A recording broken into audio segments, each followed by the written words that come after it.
Hey guys, Matt here on a Man Talk Monday. Hope your Monday's going great. I want to talk to you guys about self improvement. Our culture is obsessed with whatever it takes to change. Change your outlook, change your strategy, change your body, change your hair, change whatever. Just change anything. But what if the part of you that wants to change is the very thing blocking it? I would argue that a man's ego or his false self, call it the flesh, whatever it is, it leads him astray. A man can hunger for some kind of transformation, but his ego will never lead him there.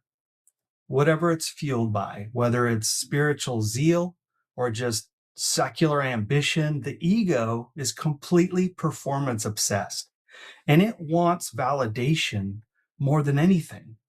Now, one performs with penance for God and looks super religious, maybe, but the other one performs for himself. And if you think about it, it's like two sides of the same coin, and most of us deal with both. The spiritual ego runs on guilt, and maybe it prizes zeal. Then the secular ego might run on pride and then just prize success. And while this ego longs for meaning, it keeps you from it.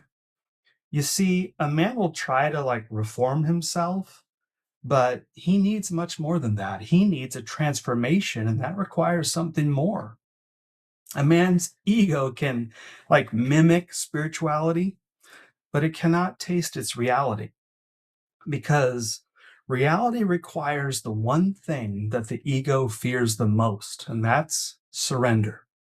And for our purposes, surrender is most often found with an honest fellowship with other brothers.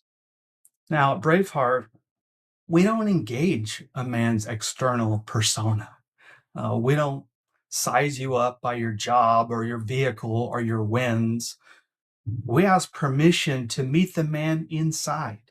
That means we drop our own mask and we speak candidly about the soul.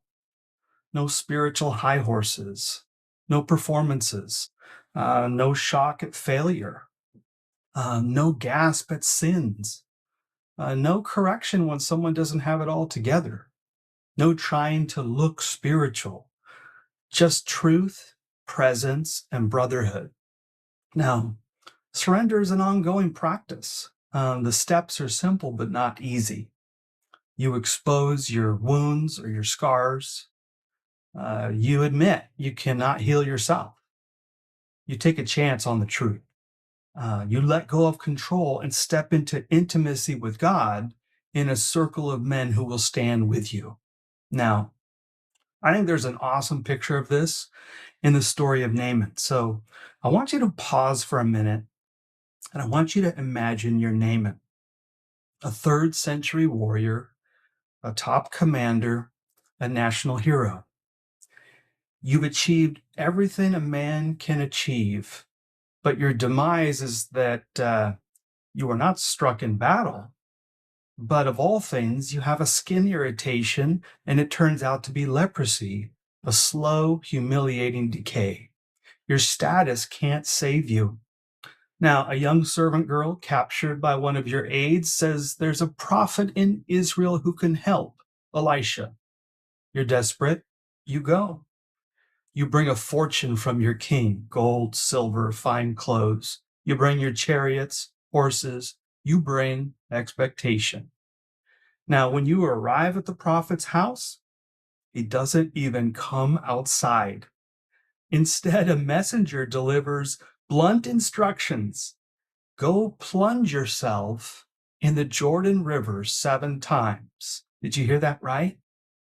Go into the Jordan River, plunge yourself there 7 times.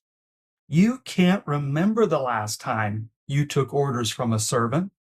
You're completely outraged. No greeting worthy of your rank, no dramatic moment. And the muddy Jordan isn't even impressive. Nothing like the pristine waters of the Damascus rivers. No, this is not the stage your healing deserves. Now, in a moment, your officers speak up to you. And they say, Master, if he'd asked you to do something hard, you would do it. Why not do the simple thing? You're struck. You pause. You choose truth over pride. You uncover your lesions, and in front of those men, you go down into the Jordan.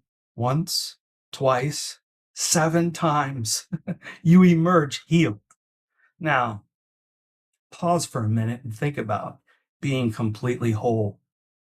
Now, observe this as a newly transformed man. Before, your transformation was not attractive as you stared at the muddy river, but after a reckoning in your heart, it was the only thing that made sense.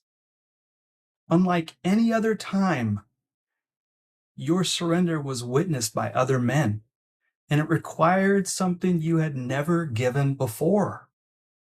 Now, while you were angry, you now realize that the prophet was not the one who healed you, and it certainly wasn't you. It was the one true God.